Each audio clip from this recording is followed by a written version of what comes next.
नमस्कार मित्रों, दस्तक साहित्य संसार के बहुमुखी प्रतिभावान मंच पर आप सभी साहित्य अनुरागियों का हम हृदय से स्वागत करते हैं। आज इस मंच के माध्यम से हम युवा शक्ति के प्रतीक स्वामी विवेकानंद जी की स्मरणांजलि देने का प्रयास कर रहे हैं। आयु में कम किंतु ज्ञान में असीम थे स्वामी विवेकानंद। राष्ट्र निर्माण को जीवन का उद्देश्य मानने वाले स्वामी विवेकानंद ने सदैव देश के गौरव और स्वाभिमान को प्राथमिकता में रखा। वह सदा भारत के युवाओं के बीच भारत भूमि में जन्म लेने के गौरव का आह्वान करते रहे। यही कारण है उनकी जयंती 12 जनवरी को राष्ट्रीय युवा दिवस के तौर पर मनाया जाता है। आज स्वामी विवेकानंद के विषय में अपनी स्मरणांजलि देने आ रहे हैं हिमाचल प्रदेश विश्वविद्यालय के प्रोफेसर दिनेश शर्मा जी। प्रोफेसर दिनेश शर्मा एक प्रख्यात शिक्षाविद और वरिष्ठ प्रशासक हैं। वर्तमान में वह हिमाचल प्रदेश विश्वविद्यालय हिमाचल प्रदेश शिमला में डॉक्टर केशव बलिराम हेडगेवार पीठ के अध्यक्ष भी हैं। वह आदर्श भारतीय कॉलेज पठानकोट के पूर्व प्राचार्य रहे हैं। एक प्रख्यात शिक्षाविद के रूप में प्रोफेसर दिनेश शर्मा को गुरु नानक देव विश्वविद्यालय के सिंडिकेट और सीनेट के सदस्य के रूप में पंजाब के महामहिम राज्यपाल द्वारा लगातार 3 वर्षों तक नामित किया गया। पारिवारिक विवादों को निपटाने के लिए लोक अदालत के सदस्य के रूप में अक्सर उन्हें आमंत्रित किया जाता रहा है। प्रोफेसर दिनेश शर्मा को पंजाब के प्रतिष्ठित college Khalsa college Amritsar, Hindu college Amritsar तथा खालसा महिला कॉलेज जालंधर के प्राचार्य चयन समिति में आमंत्रित किया गया। सामाजिक प्रतिबद्धता एवं परोपकारी प्रोफेसर दिनेश शर्मा जी भारतीय शिक्षण मंडल पंजाब में 6 साल के लिए अध्यक्ष रहे हैं। गीता मनीषी स्वामी ज्ञानानंद जी इन्हें प्रभावशाली वक्ता मानते हैं। प्रोफेसर दिनेश शर्मा गुरु नानक देव विश्वविद्यालय अमृतसर की महत्वपूर्ण समितियों जैसे अकादमिक परिषद, विनिमय समिति, खेल समिति, सांस्कृतिक गतिविधियों की समिति, सिंडिकेट में सदस्य रहे हैं। प्रोफेसर दिनेश शर्मा की 2 महत्वपूर्ण पुस्तकें भी हैं। इनके नाम है पंडित दीनदयाल उपाध्याय वर्तमान संदर्भ में तथा हेनरी जेम्स की हीरोइनें। वह राष्ट्रीय एवं अंतर्राष्ट्रीय सम्मेलनों में सक्रिय भूमिका निभाते रहे हैं। उन्हें एक प्रभावशाली संस्था निर्माता के रूप में माना जाता है। तो आइए आज हम सुनते हैं स्वामी विवेकानंद और युवा शक्ति पर देवभूमि हिमाचल प्रदेश के प्रेरक वक्ता प्रोफेसर दिनेश शर्मा जी के विचार। बहुत ही प्रिय भाइयों और बहनों, बच्चों, 12 जनवरी 2022 को सारा भारतवर्ष ही नहीं बल्कि विदेशों में भी कई जगह स्वामी विवेकानंद जी का 159वां जन्मदिन राष्ट्रीय युवा दिवस के रूप में मनाया जा रहा है। इसी संदर्भ में डॉक्टर प्रेरणा चतुर्वेदी ने मुझे आदेश दिया है कि आपके समक्ष स्वामी विवेकानंद और युवा इस विषय पर कुछ आपसे बातचीत करूं, इसलिए आपके सामने मैं हाजिर हूं। प्यारे बच्चों,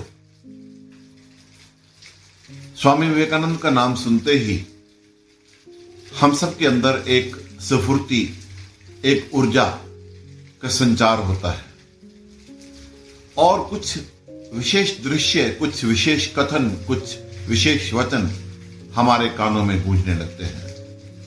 विशेष तौर पर उनका 11 सितंबर 1893 को शिकागो में भाषण जो उन्होंने दुनिया भर के धर्मों की संसद में दिया था, उसकी गूंज आज भी विश्व के कोने कोने में सुनाई देती है। जब भारत का भगवा वस्त्रधारी स्वामी विवेकानंद मंच पर खड़े होकर उन्होंने आह्वान किया था, संबोधन किया था, my dear sisters and brothers of America. ये बात सुनने के बाद सारा विश्व अचंभित हो गया कि ऐसा कौन सा धर्म है, ऐसी कौन सी परंपरा है, ऐसी कौन सी विचारधारा है, कौन सी संस्कृति है जो सारे विश्व को अपने भाई बहनों के रूप में देखती है। मैं आपको बताना चाहता हूं कि 11 सितंबर 1893 को जो व्यक्ति शिकागो के मंच से बोल रहा था वो हार्ड मास का एक पुतला नहीं था, वो समस्त सनातन हिंदू संस्कृति की आवाज थी। उनका सारी दुनिया को भाई बहन कहना इसी बात से निकलता है जो हम सुनते आए हैं सदियों से कि आत्मवत् सर्वभूतेषु रोष्ठवत् प्रद्रव्येषु मातृवत् परदारेषु एष धर्म सनातना। पराय की चीज हमारे लिए मिट्टी के समान है, पराई नारी हमारी माता के समान है, और दुनिया भर के सारे जीव मेरी ही तरह उसके अंदर आत्मा है, वो सब मेरे अपने ही है। या फिर जब हम कहते हैं कि अयम निजा परोवेति गणना लघु चेतसाम उदार चरिता नाम तू वसुदेव कुटुंबकम। स्वामी विवेकानंद के शब्द इसी विचार को प्रकट कर रहे थे कि सारा विश्व एक परिवार है। छोटी सोच वाले जो नैरो माइंडेड लोग होते हैं वो अपना और पराया के संबंध में सोचते हैं और इसी को लेकर उनकी सारा बिहेवियर, उनका सारा जो किरदार है काम करता है।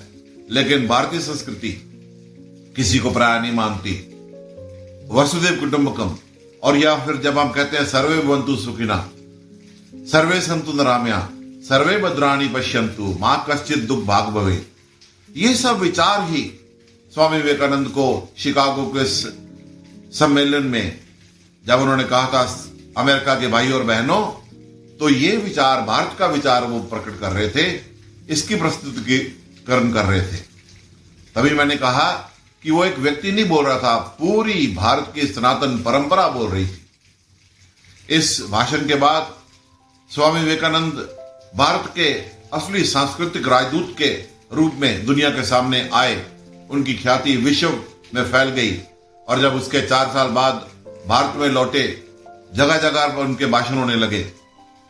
ऐसे एक जगह पे भाषण चल रहा था, जब भाषण खत्म हुआ तो कुछ नौजवान स्वामी विवेकानंद के पास आए और उन्होंने कहा कि स्वामी जी, आप हमें भी गीता के बारे में कुछ बताएं, कुछ संदेश, कुछ उपदेश दें। स्वामी विवेकानंद ने नौजवानों को कहा कि मैं तुम्हें गीता ऐसे नहीं सिखाऊंगा, मैं तुम्हें गीता के बारे में ऐसे नहीं बताऊंगा। ये फुटबॉल पड़ा है, पकड़ो, मैदान में जाओ, पहले 3-4 घंटे पसीना बहा के आओ, तब तुम गीता समझने के लायक होगे।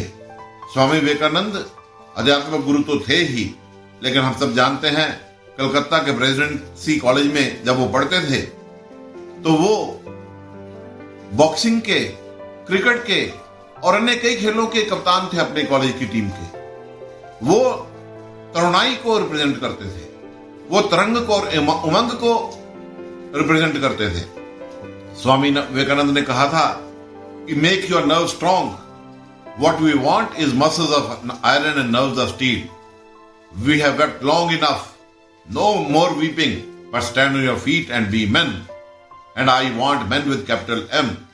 ऐसा सुनते ही हर नौजवान के दिल में उमंगें जागती हैं, तरंगें जागती हैं। उन्होंने कहा था कि आदमी तब गरीब नहीं होता जब उसकी जेब में रुपया ना हो, गरीब तो आदमी तब होता है जब उसका सपना ना हो, जब उसके पास दिशा ना हो, जब उसके पास लक्ष्य ना हो, वो गरीबी है।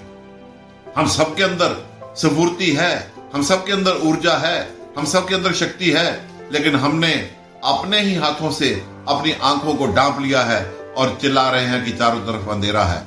हमें अपनी आंखों के आगे से हाथ हटाने की जरूरत है, ऐसा स्वामी विवेकानंद ने कहा था। स्वामी विवेकानंद ने युवाओं को आह्वान करते हुए कहा था कि nothing is easy for a lazy person and everything is easy for a busy person। हम दरिद्रता को छोड़े, हम निष्क्रियता को छोड़े तो हम उठ खड़े हो सकते हैं, हम कुछ कर सकते हैं।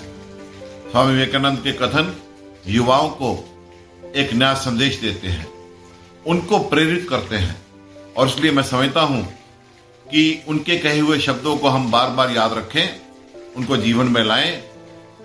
जब उन्होंने कहा था कि awake, arise and stop not till the goal is achieved, उठो, जागो और तब तक रुको नहीं जब तक अपने लक्ष्य को प्राप्त नहीं कर लेते।